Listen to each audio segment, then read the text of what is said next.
is exactly 30 minutes past the hour. Welcome back to Sunday Live here at Citizen Television. On to the exclusive interview we've been telling you about all evening. Now, the indictment by the International Criminal Court, the ICC, for crimes against humanity came as a surprise and shock for Ambassador Francis Kirimi Muthaura. The charges emanated from the events around the disputed 2007 presidential elections and the violent aftermath that led to the death of more than 1,000 Kenyans. Well, Muthaura, who was then serving as the powerful head of public service under President Kibaki's government, recalls tense moments down the ICC corridors, including fears of being locked up at the ICC detention facility in The Hague, Netherlands.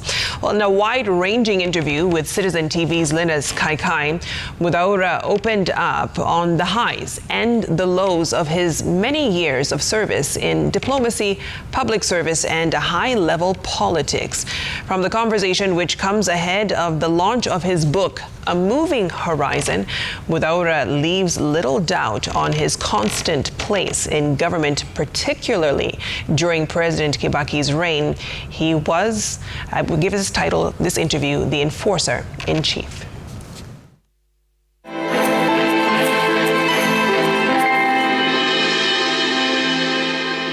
A long career in the public service, struggling across the public administration to the diplomatic zones. This is the story of Francis Kirimi Muthaura, also Ambassador Muthaura, now retired. Welcome, Balozi. Thank you very much. And the last time I visited you in this very home, you opened the gate for me. And I was wondering, how possible is that the retired head of public service is that humble, or what was the statement in that? Well, opening a gate is not a very complicated thing. I think anybody who is nearest should be able to do it. And that's how I did it, because I was nearest. And in Kenya, they would say the head of public service should have this many servants, security, yes. Administration, policemen. I didn't see all that. Well, once you retire, they scale down. When you're in the office, perhaps you have more of this to, boost your position. Okay. But when you retire, it's scaled down. Yes. I read something else in it. I read peace. I read a clean conscience.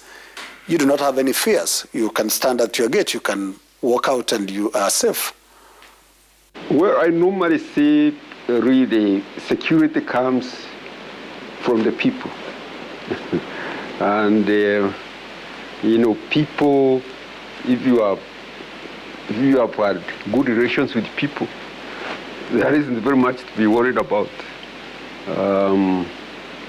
So I have been here since I started staying here in 1992. And at that time, this place was open. There weren't a lot of people.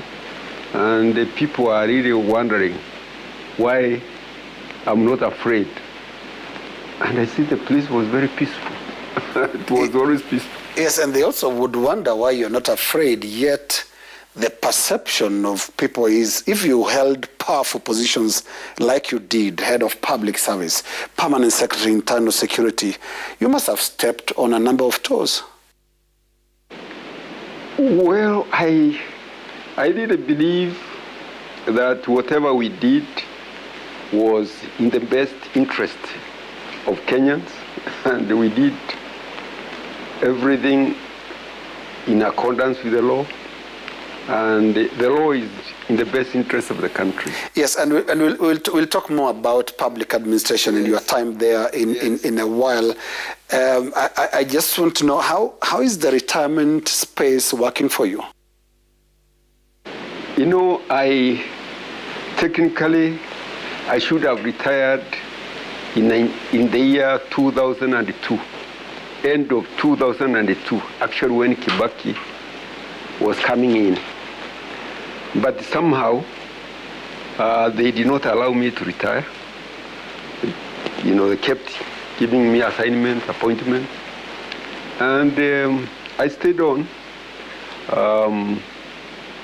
Formerly retired 9.5 years after Kibaki came to office. But still, I remained in public service because I was appointed chairman of LAPSET and later on chairman of the Kenya Revenue Authority. So really, real retirement from the public service is just last year, October, I think it was October. November, I think, yes. Right. And you're looking in perfect health. And for those who remember, you also had a heart surgery not too long ago. Yes, health again, I normally say is really sometimes a sheer luck, or perhaps is you encouraged by the will of God. I don't know, but somehow I've been very lucky. I've gone through those type of serious tests in my life, but somehow God helped me to overcome. The heart surgery in South Africa, that was a big scare, wasn't it? It was big because, the heart had to be taken, to put on the side. They was trying to fix a bypass, and they fixed. It was like for 1.5 hours. And then I was able to recover pretty fast. When I came back, I was supposed to go back there after like 3 months. When I went back and they checked, they said that actually the bypass and it failed. The bypass and it failed. But they were surprised. The heart and created an alternative route, which was quite efficient. Another vein developed and replaced the bypass. So that's an act of God. It's not, you can't say anything else. It's almost a miracle. It's almost a miracle, and yet you're putting it so lightly that, the heart was put on the side. On the side, yes. Yeah, but somehow God has his own way of doing things. Right, yeah. Right. Well, what do you do to keep fit? Because you don't look any older than you are in the public service. I still take drugs to avoid the possibility of having blockages of blood vessels, because at that time is a heart vessel which was blocked. So now I take some drugs continuously, and they become effective. But like breakfast, you have a tablet, yes. But we can also talk of good genes. Your mother died at the age of 98. Yes. Just the other day. Yeah, she died the other day. Yeah. And she would have lived even longer, only that she broke her hip. Actually, she broke her hip bone here. Just trying to step down from the veranda to the grass, she fell and crushed her hip bone. And at that age, the hip bone to cure is very difficult. Right. And when you look back, because now you are retired and quite a number of years into your retirement, yes. The book is coming up, The Moving Horizon. Why that title, by the way? The title, Moving Horizon, came about from my experiences, because I was lucky to move around in this country and globally. I visited virtually every place. And the more you get exposure, the more the horizon, the way the your perception and everything widens. Also, I have seen even the evolution of our own country, how it, we became independent when we were the population was about 7.5 million. Today we have how much? 52 million. You can see everything moving in terms of, everything, in terms of population, in terms of wealth, in terms of socio-economic transformation. So that's why I'm talking about things are not static. And I believe very seriously in whatever I do, I set targets. And once I work to surpass the target. And once I fulfill that, I set another target. And it's always moving the scope, moving the prospect. So for me, and also even I've seen transformations even in the public service. The way the public service has transformed from what it was to what it is today. So I believe it's a good message for the young, for even the Kenyans in general, to know that there is no limit. Yeah, and I want us to talk about the public service for a moment, because your last position was head of public service. Yes. Your successor yesterday spoke and expressed concern about changing value systems in the public service. Yes. From your retirement chair, do you have this? Do you share similar concerns? Well, it's always important, for the head of service to emphasize the need of the public service to maintain certain standards, ethical standards, certain practices. I think it's more of trying to remind them that they should be examples of the people that they are serving. Then get more respectability and what have you. So it's just a question of probably, I would not say declining, is probably more to emphasize the need to keep on honoring and observing those values, ethical standards, integrity, and all those things. I think that's the message he was trying to pass. Yet one of the things that have actually changed is the position that he used to hold, because the Constitution of Kenya 2010 came and it went silent on the position of head of public service. It's not anywhere in the Constitution. Should that be a concern? Well, the position, the position even in the old Constitution, the head of public service position was more actually administrative than anything else. Otherwise, he was supposed to be the permanent secretary. And because he was the permanent secretary in the office of the president, he was then senior to the other permanent secretaries. And what gave him more authority, of course, was secretary to the cabinet. He was chairing meetings of permanent secretaries, and most of the directives of His Excellency the President were passed through him.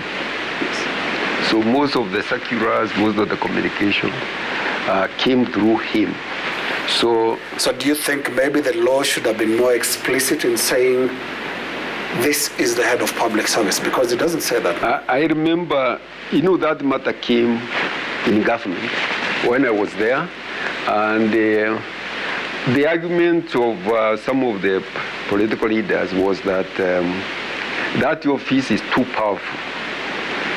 They were referring during my time that had become too powerful, and there was a need to define this job, because it is not a powerful office like that should be an elected office. That's what the politicians were saying. But I used to tell them, the power of the head of public service most of it does not originate from his office. In a lot of cases, is a messenger of the president. So you may say that probably this is his authority, but it's derived. A lot of it was derived authority. Even now, the head of public service can be still as effective because his role is derived, from the authority of the president. How much the president wants him to do, and how much advice the president wants to take from the head of public service. Those are things that make him strong or not strong. Tell us more, Ambassador Muthaura, because I remember the context of that conversation when politicians were having a problem with the position of head of public service. Yes. It was during the Grand Coalition government, where you sat in a very unique position as head of public service in an administration that had a president and had a prime minister. Yes. How did that work for you? Who was your boss? Well, initially there was a lot of fear that the head of public service was usurping the powers of the prime minister. But after a while, when we started working with Honorable Raila Odinga, we became very good friends. He realized that I was there to serve him, to help him succeed, to push his agenda. And of course, the Prime Minister is also pushing the cabinet agenda, the government agenda, not personal agenda. So the fears which were there were actually initial. They were very initial. But later on, I think even the Prime Minister valued the office of the head of public service. And it was a very delicate balance, wasn't it? Reporting is, the Prime Minister and his own permanent secretary. I was permanent secretary also of the president. And I was secretary to the cabinet. So my roles were not like outside. It was not like something which is not controlled. Because if you are a secretary of the cabinet, you are supposed to, of course, organize the cabinet papers from the other permanent secretaries and process them to the cabinet, and then also communicate cabinet decisions. So it's controlled. It's not something that you can be wild. It's something which is you are operating within decisions of government. Even in the office of the president, you cannot survive even for a month if you take actions which are not consistent with the government policy and the president's will. Because you are working for him. Are you presenting him in bad faith or giving him bad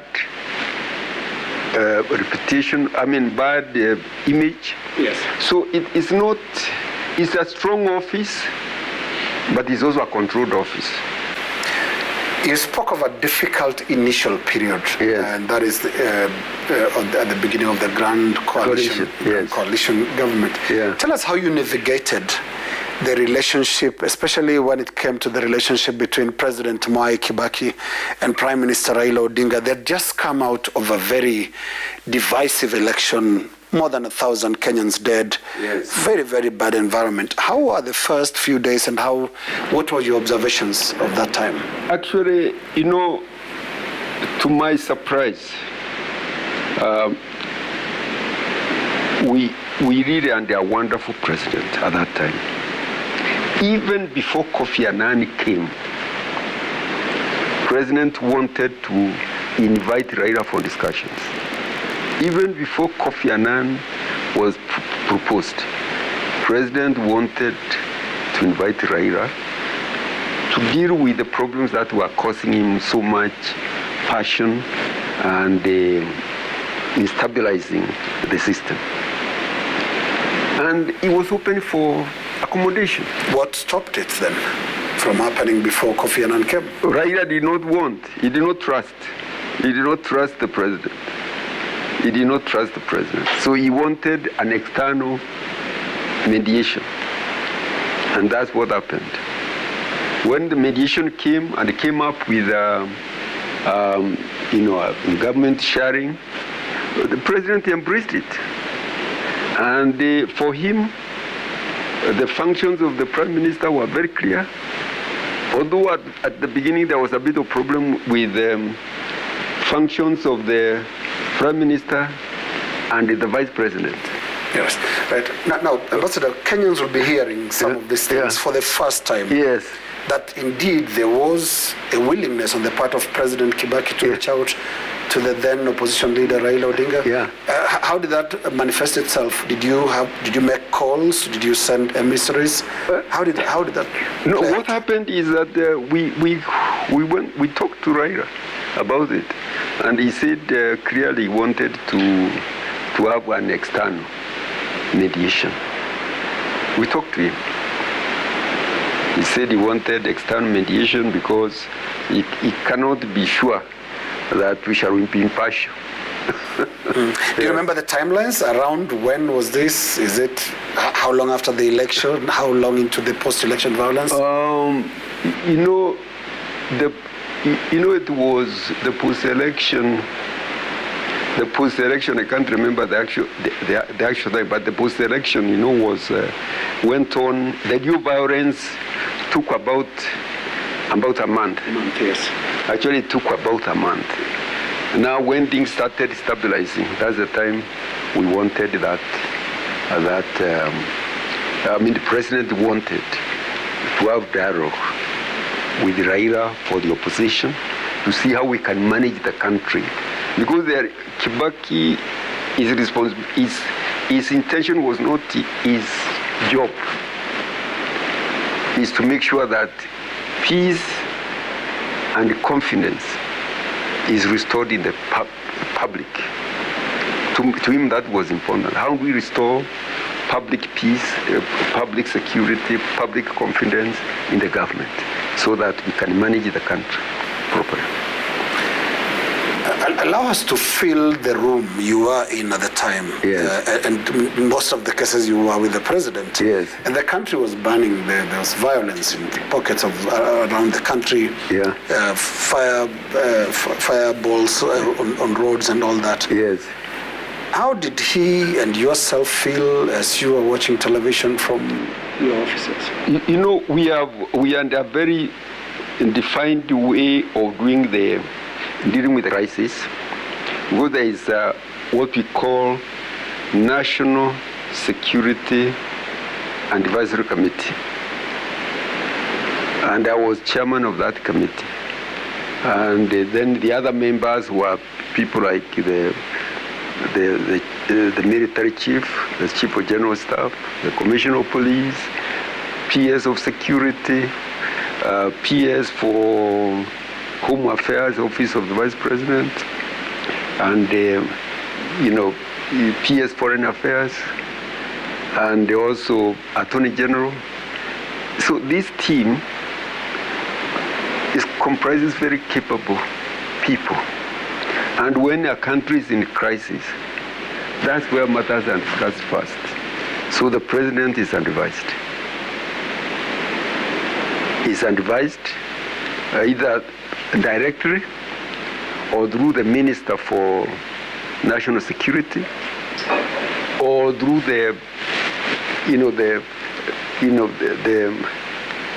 ours it was an advisory committee, then there is a National Security Committee. And what advice did you give in as far as ending the violence was concerned? The issue of the violence was, first of all, there was a lot of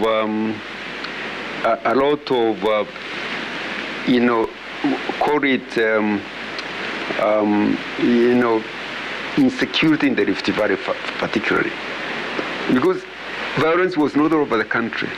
A lot of it was in the Rift Valley, a lot of which was some sections in Nairobi, and also some sections in the coast. So we had to address the underlying issues. We make sure that we hold the country together. We should not take any action that is likely to widen the divide between Kenyan communities. Our responsibility first is to make sure that people are together. The other one is to minimize sufferings of the people. So we created 3 committees. One for,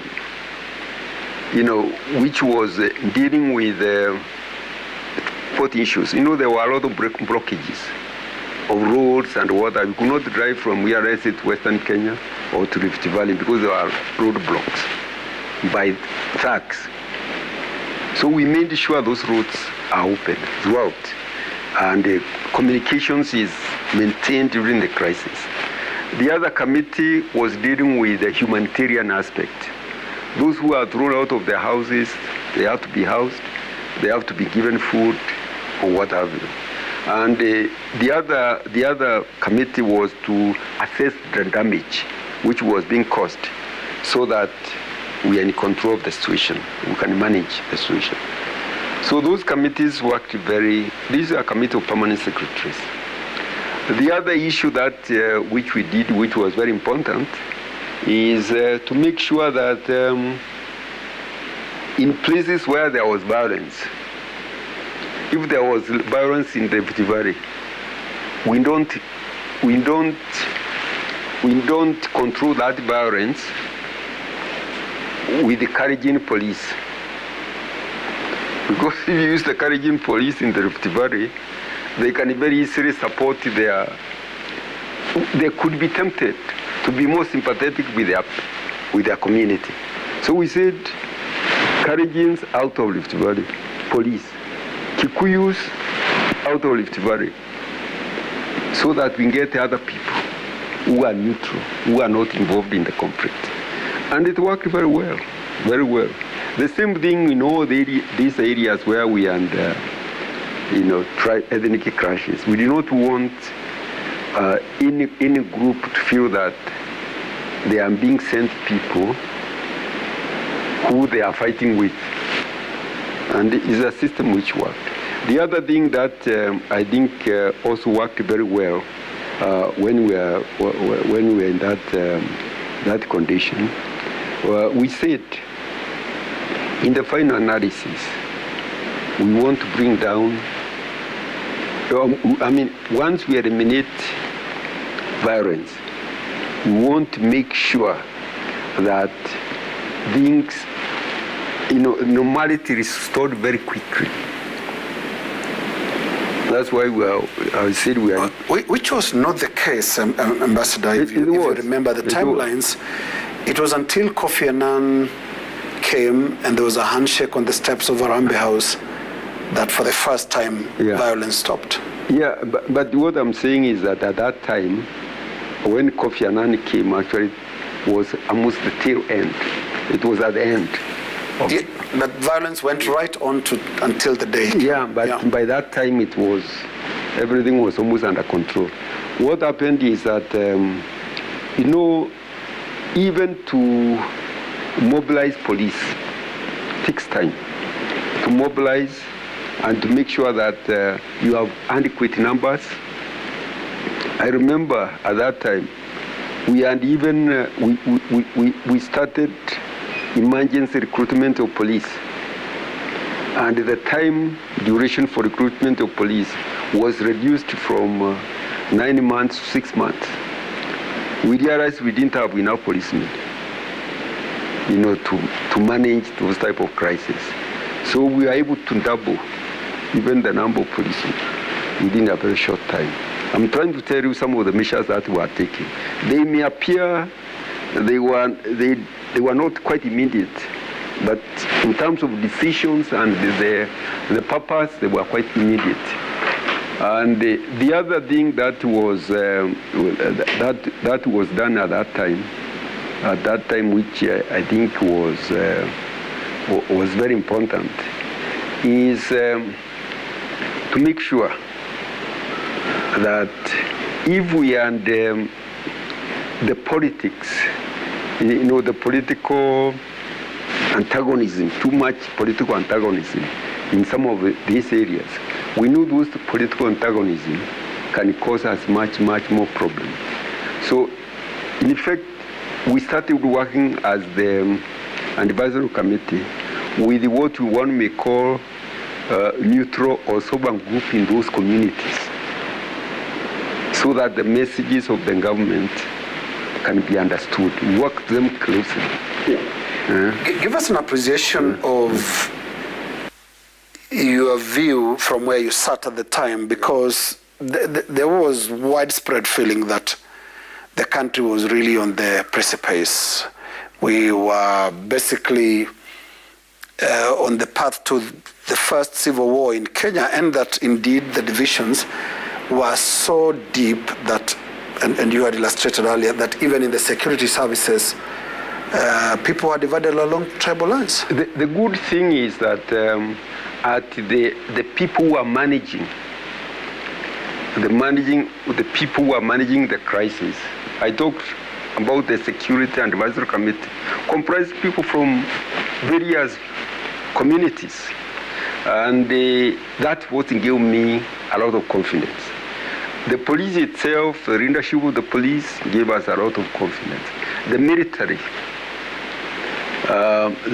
gave us a lot of confidence, because we are all working as a team to make sure that under no circumstances should we allow the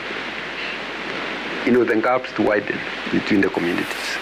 A lot of confidence, you say, Ambassador Muthaura, yet this is what ended up being Kenya's first ever international criminal court case, in which you are listed as one of the indictees. Yes. So what would you say those processes that saw yourself as the head of public service and the head of the police, then Major General Hussein Ali, both ending up as suspects at the ICC, and you describe that as a confidence-inspiring face? I will tell you that there was a lot of misinformation. Both the parties, both ODM and the PNU, wanted to take, in quote, the so-called their enemies to the ICC. Both the parties, ODM and the PNU. PNU was the ruling party. Yes. So they were, even when this matter of how to deal with the culprits came in, you remember there was a report by Justice Philip Waki. Yes. When the report came, of course, was discussed in the cabinet, but the cabinet did not make a decision. The decision they made is that let us open this report to broader national debate. So it went to Parliament. When it went to Parliament, the Parliament said, let's go to Hague. They did not even debate it very much. They were in a hurry to take their enemies. They didn't know who their enemies are. Everybody was eager to take their enemies to the Hague. Now, when the country is that type of mood, the investigation should be very carefully handled. I don't think our friend Ocampo was really, did not know even how to, I didn't do his work properly. He came and he talked to the people who are in the forefront, NGOs, whatnot, and he thought he had gathered a lot of evidence. But that evidence could not stand in the court, in the ICC court. In fact, a lot of it was found to be not true. It collapsed.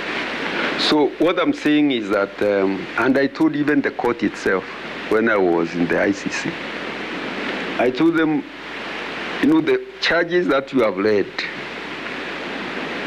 I thought you were talking about somebody else.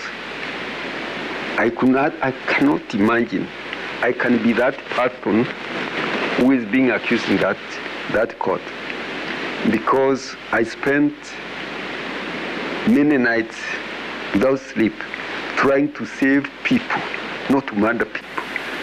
We'll come to the case, but yes. I'd just like to hear your view on really lies, because the failure. Normally say the failure was with our parliament. Not cabinet, not presidency? Well, the cabinet decided to take it to a wider debate in the parliament. But when it went to parliament, they were in a very hurry. Even Kofi Annan, you remember the proposal, the initial proposal, work report. The initial proposal was not to go to the Hague. Actually, but was to have a tribunal. Yes, let me remind you of the context so that you answer to that, yes. Because there was supposed to be, there are two options. Yes. Form a tribunal at home, yes, that will address those issues, yes, or take the matter to the ICC. Yes. Cabinet, where you sat in as secretary to the cabinet, yes, failed to take a decision and instead passes the buck to parliament. To parliament. A divided parliament could not even pass a decision as well. No, parliament passed a decision in the sense that they said, let's go to the Hague. Should not be vague, let's go to the Hague. They passed a decision. The issue here is that even the debate was very short. It was not very exhaustive. When you come to a situation whereby you are surrendering your sovereignty to another authority, you must do it with a lot of care. And wasn't that surrender really happening in the office that you stayed at? That is the office of the president. Isn't that where the first surrender happened? No, the first office of the president, what happened is that when the report came to the cabinet, to the president. Yes. It was presented to the cabinet and it was debated there. And the cabinet felt, since the country is divided, they don't want to make, a decision without taking into account, the broader views of people. And that's how it went. So I would not say the cabinet failed. I remember even Kofi Annan did not give the president even the list of those accused. It was a close envelope of 10. He did not. But the president did not insist. 10 or 6? Insisted. 10. 10 or 6, not 6? The envelope? No, they were initially, I think, 10, and then they were reduced to 6. Okay. Yes. At what point, Balozi, did you get to know about the contents of that envelope? The working envelope? I knew a bit, like, I don't know, 2 days or so before it was announced. About 2 days or 1 day before, somebody, a friend of mine from Meru, called me. He was Secretary General of Jurincheke. Meru called me. He told me that by mistake, not by chance, he was listening to a telephone. There was a cross line in the telephone. And somebody was talking about the names of people in the envelope. And he got the names. So I got to know about 2 days before. These contents were not even availed to the president before? No. Beforehand? No, it wasn't. In fact, it was rather strange. And that was expressed, I remember Attorney General expressed that concern, but still nothing happened. Tell us, Balozi, how you reacted, because the list comes out and you hear the name of Francis Kiremi Muthaura is one of 6 suspects indicted by the ICC. Yes. How did you feel? No, it's terrible. I mean, you can't, knowing what what it takes, these international cases, and the picture that is painted on you, it is very, very, very demoralizing. And but somehow, this is where I say, sometimes God is always there. I never spent any sleepless night. If I don't spend sleepless night, I sleep well. There's no problem. I knew I was innocent. For somebody to accuse me of murdering people and whatever, while I know 100% my work was to save people, it can only be some people who are created. I was the first accused. Of all the accused, I was number one. So I couldn't understand. But I said, I know I'll win. But what bothered me most is the cost. How am I going to finance that case? Yeah. Case which is out there, trouble, how am I going to finance that? But somehow the, somebody even from the opposition, Damas Otieno said, at that time was the Minister for Public Service.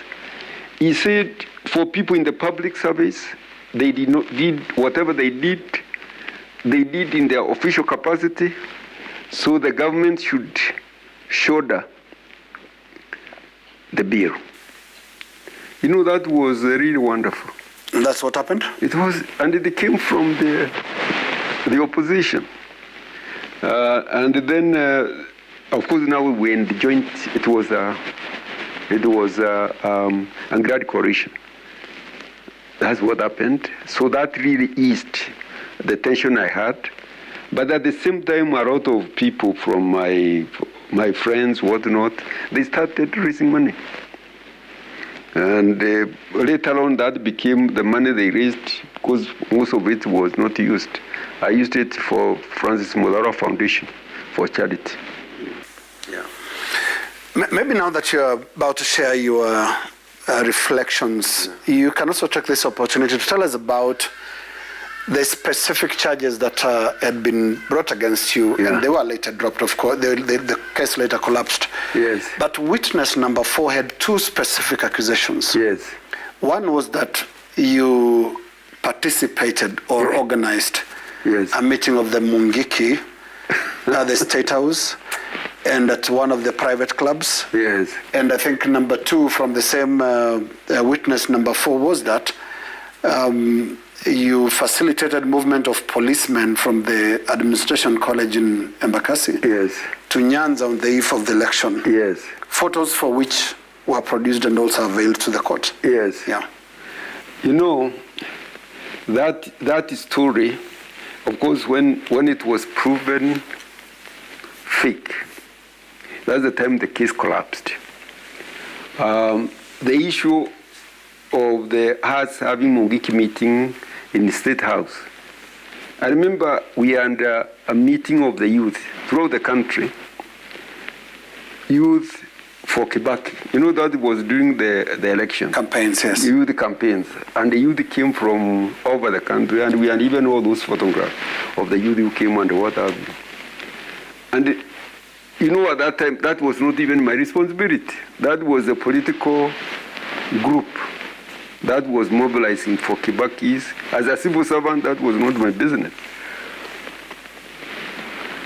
Now, when, of course, we questioned it, they later said that same witness number 4.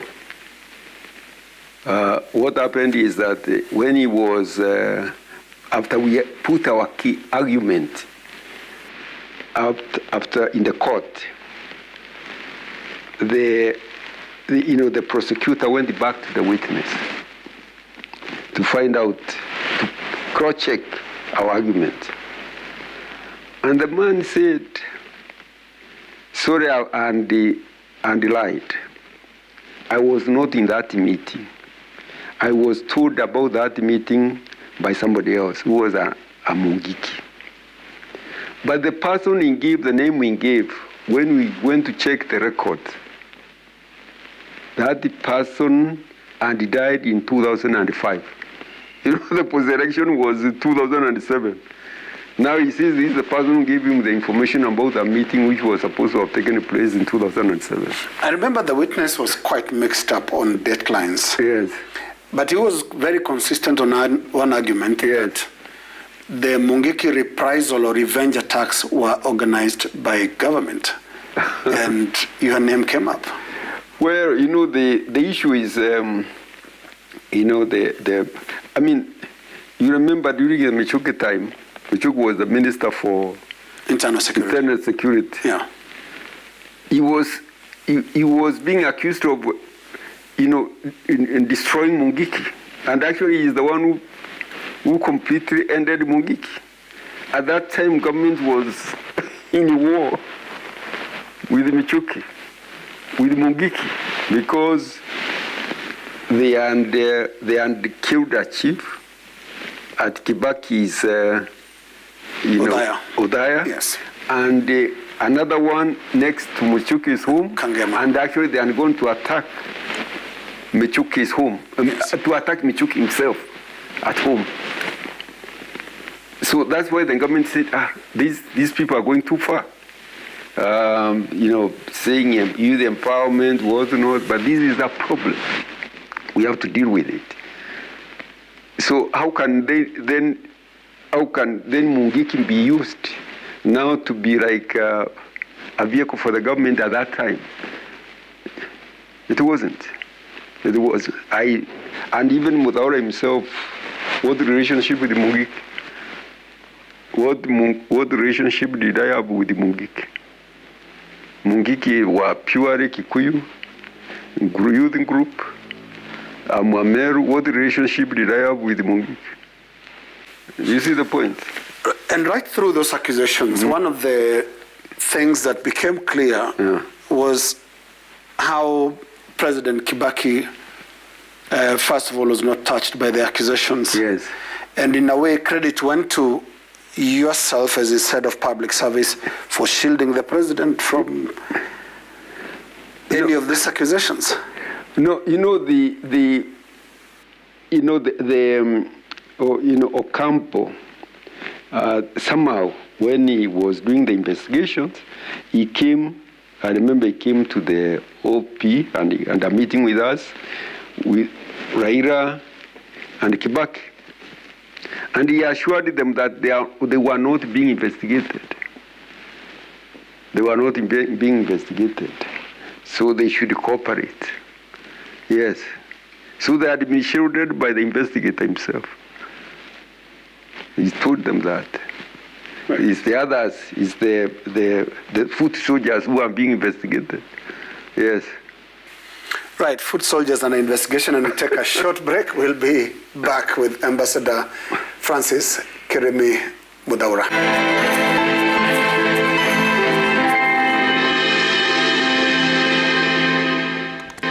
From legal fees to the sheer weight of the accusations leveled against the 6 Kenyans that were indicted by the ICC, Francis Kiremi Muthaura began the journey of his defense at the ICC by enlisting some of the top lawyers in the country and abroad.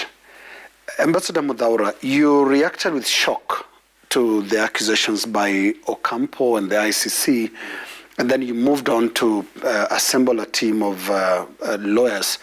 What is the cost of retaining such lawyers for the ICC case? Well, right now I can't know I don't remember the actual figure, because a lot of that money was paid actually by the government. But it was in millions, and I think we spent more than 30 million. Right. Yes. And also the trips now to the ICC. Tell us about your first journey to The Hague. What kind of experience was that for you? Well, it was very, very, very sad, because we are also working on a very thin line. Because my lawyers and advised that we should be very careful not to get ourselves arrested and locked in. So the way you respond to things, the way you answer them if they ask or they have a meeting, you should, you assure them you are going to attend, you must attend so that they don't have an excuse of holding us. That was our greatest fear, because you can attend the first meeting, and then at the end of it they say they are not sure whether when you go back, you come next time. Then they decide to lock you in. That was my fear. But when we went there, we were very well received by our ambassador. We were given all the protocol, so that gave us a lot of encouragement. We are not like we were bandits. We went there with dignity. And then we were allowed free to move around in the city, although they said we should not be out of Netherlands. But when the case was confirmed, they said we are confined to the city of The Hague. The Hague, yes, yeah. So, but there are two things that make you tolerate things. If you are in your heart, you feel that you are clean, all these other talks don't mean anything. You take them as, people talking from lack of knowledge, speculators. A lot of accusations were speculators. Because, the way those cases are framed, or the way ICC cases are, you should not necessarily that you are the person who committed the offense. Right. And you said that you were shocked by the charges. By the charges. Tell us how you felt when you walked into the courtroom. Yeah.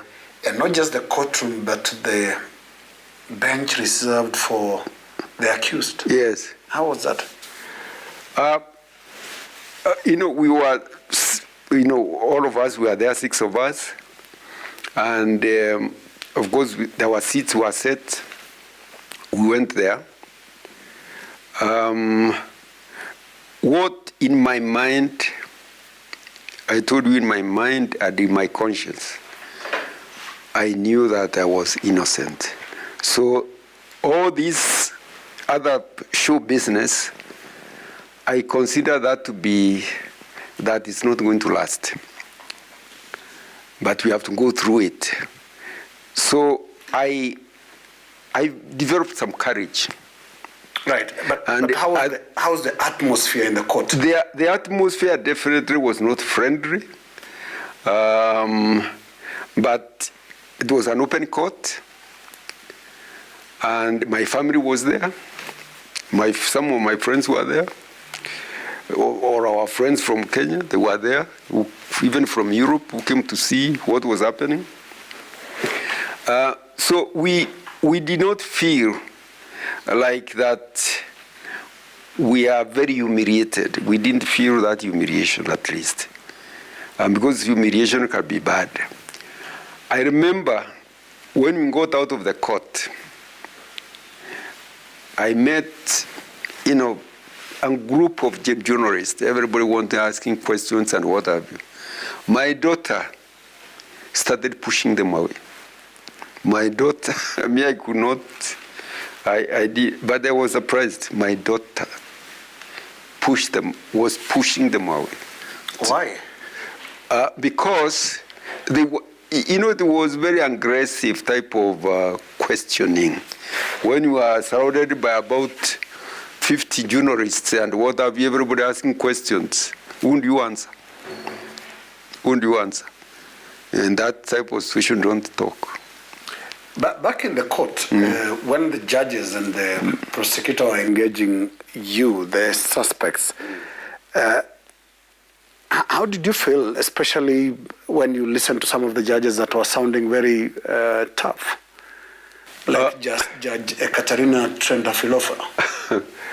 Well, you know, of course we knew for them they were, you know, they are doing their work as judges. But I took time and asked my lawyers to allow me to talk. And I talked. I told them, the person you have accused in this court is not me. I was listening, but I could not link anything that we have talked about with me. So, but you say it's me who is accused. Let me tell you who I am. So I gave them my life history and why I cannot be a part or even play any bit in those type of criminal activities. At the end of the court, of course, my lawyer said and spoken very well. But Katerina said, and even overstepped my, and exceeded my time. You've gone to defense. And exceeded my time. Yes. So, but you know, the issue was from day one. From the day one, when you read those things, they were really foreign, strange to me. Yes. But this being case number one, it placed you together with General Ali, for example. In general, there was myself, there was Uhuru Kenyatta and Ali. And Ali. Yes. And did it worry you that, because that's a consolidated case, it's one case. Yes. And basically the errors of others had an implication on you as yes. well. Now, in the case of the police, yes. you were sitting in the court there. Yes. And the records read quite correctly. Yes. That 1,133 Kenyans died. Yes. During the post-election violence. Yes. And the bulk of them yes. was through yes. police bullets. Yes. Did it worry you that probably what they were calling in the court the chain of command could come in? Not really, because, you know, these things were, you know, there was a lot of police operations. And the police, actually at that time, were doing everything in their power to make sure that the violence is controlled. Because if the police does everything in their power to stop killing of other people, or a lot of other people are going to be killed. Remember, there were a lot of people killed in those places. There are 1,200, not a lot of them were killed by locals. I knew how much Ali and even the police and how much they tried to control the violence. Now the issue is that what people sometimes forget is that there were a lot of burning of houses, there was burning of properties, there were even burning of installations. You know, government installation, there are so many other things. But for sure, there are also a lot of police shootings. Definitely there were a lot of people who have died of bullet wounds, and those are supposed to be probably police. But the issue is that the police can shoot legally. Don't think that the police cannot shoot legally. The police can shoot legally because to save lives, to protect even property, the police can shoot legally, and that is there in law. And so the case begins, and an election is held in between, and you go back to The Hague, this time with a sitting president as one of the suspects. Yes. How was that? It was when it was confirmed, the two which were, case one, it was mine and Uhuru, and case two, it was Ruto and Son. And son. Son, yeah. And now after the election, Uhuru became the president and Ruto the deputy president. So the case now became very sensitive case. There was one time when people were saying even Uhuru should not go to the Hague. But he said, I'll go. He decided. He handed over the power to, to Ruto. He went. And Ruto himself also went. So none of us shied from going. Now, my case became a bit interesting. When they were confirming my case, there was no facts. They said they needed to perhaps investigate to hear more about my case, but they didn't have the facts. So, and we argued to show that this other meeting they were saying was in Nairobi Club was not there. It's a meeting which never happened. It's a fake meeting. So, fortunately, my lawyer, Ogeto, was going through the documents for the case. You know, the process there is that if you are accused, the prosecutor has to give you all the evidence that he has. That is incriminating, and that may be exonerating. So, but you are given a very short time to read those documents. Ogeto worked very hard. He went through them seriously. I think it was like 24-hour period. He got, a statement which was signed by witness number 4 at the American embassy. He wanted to get to be allowed to go to US as a refugee. So he had to justify the case and what have you.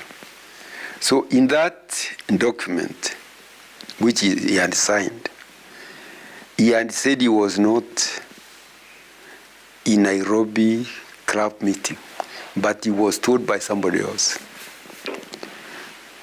That the other somebody else, we found that fellow was, and died some years back. Killed by the police? Well, not killed by the police, but I only say died. He was dead.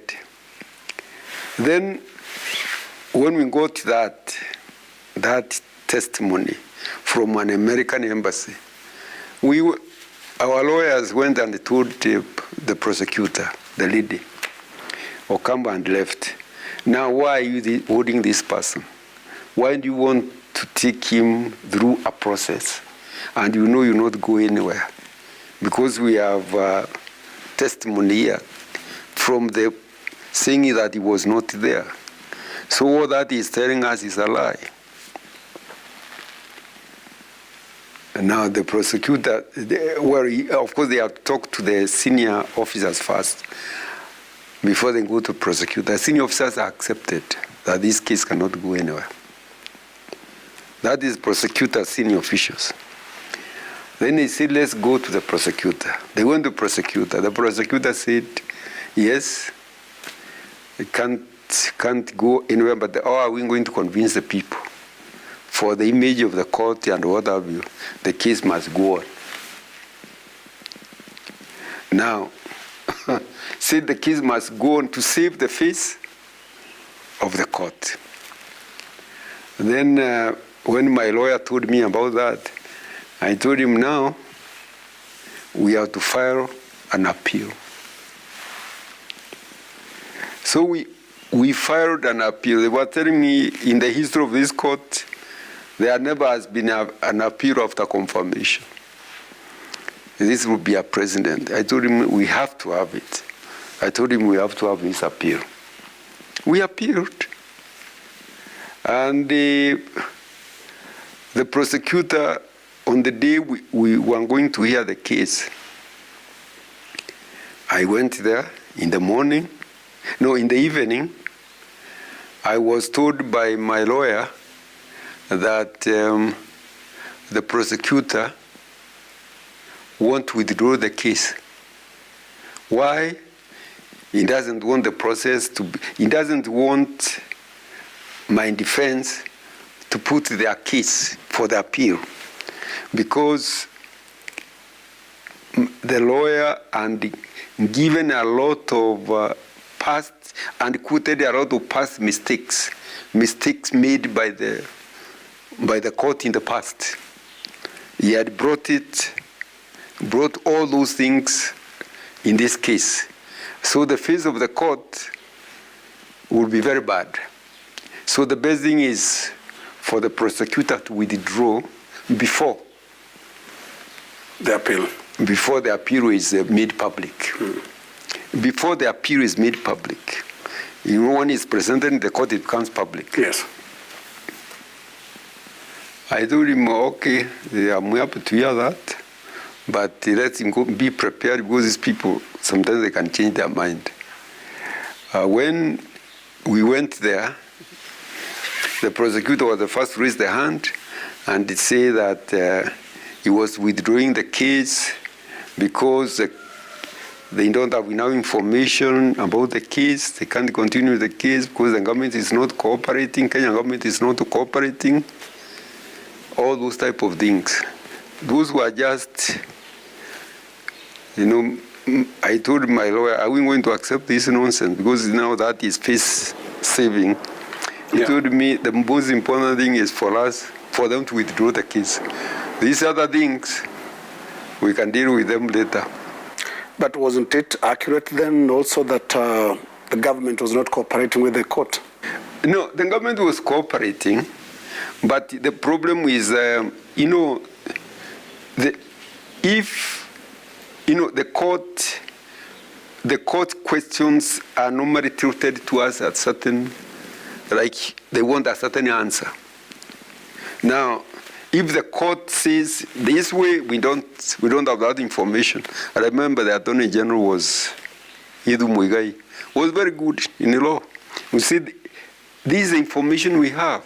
What you are asking, we don't have. So that became the end.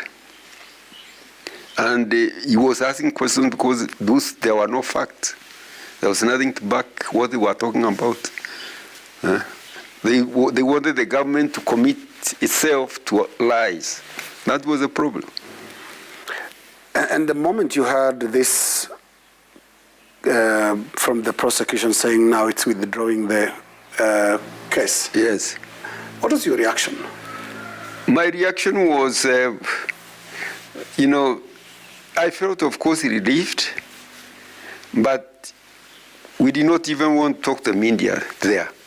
I said we shall talk to the media at home. And, you know, for us to communicate with our people so that they understand how we got into this type of situation. And that's what we did. We came to Nairobi, we called the media, and we told them. We told them exactly what the case was. And in that interview, you know, I was talking about my case because I've been relieved. Uhuru is left, Ruto is left, and Sang is left. I said, I can assure you, even the others will be cleared. Because the way this International Criminal Court did the investigation in Kenya was totally out of, call it, it was very, very cheap. The investigation was done very cheaply. There was no evidence. But they largely went with what was found on the ground by the Waki Commission. If you remember the work report said, this is the information we have. But for us to be sure this information is accurate, more investigation is required. So they went, I don't blame Waki, because he said that. this is the information we got on the ground, but for us to be sure the information is accurate, because we are in very limited time, more information, more investigation is required. Investigations which, Ambassador, shouldn't have been possible because it was like asking the government to investigate itself. No, not only that, what happens is that already the investigation was being done by the ICC, so the Attorney General stopped his investigations because he did not want to overlap with the work of the ICC. Right through the ICC episode, whether it's the post-election charges and even the court appearances, there's something we remember that was quite loud, and that is the silence of your boss, Mwai Kibaki. He didn't say a word from beginning to end.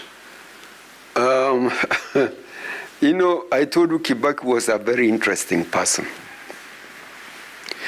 If I can tell you the truth, at one time, he wanted to stop Ocampo from coming.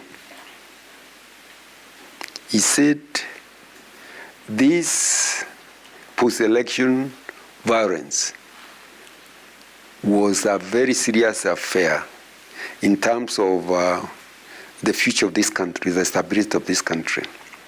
And the sooner we get out of this, the better. So I know when the court comes here, it will prolong pain, woods, and what have you. I'm going to stop it. Do you know what I advised him? I advised him, Your Excellency, since this is a matter of international, has reached international investigations, if you stop, you now become the bad guy. But for him, he wanted to stop because he did not want this dragging on the issues of post-election violence, because it was very painful to him and the country. But Ambassador, he had the opportunity to stop it at the stage of the Waki Commission. Yes. Remember, the condition was you form a local tribunal, then the ICC doesn't come in. Yes. He had two stages to stop it at, didn't he? One was at the cabinet level that could not agree, yes, and two was in parliament, which basically left it open for the ICC to come in. Actually, the you know, there was more of a problem within the government itself. You know, government was a coalition, and that's why you could not have those decisions done effectively.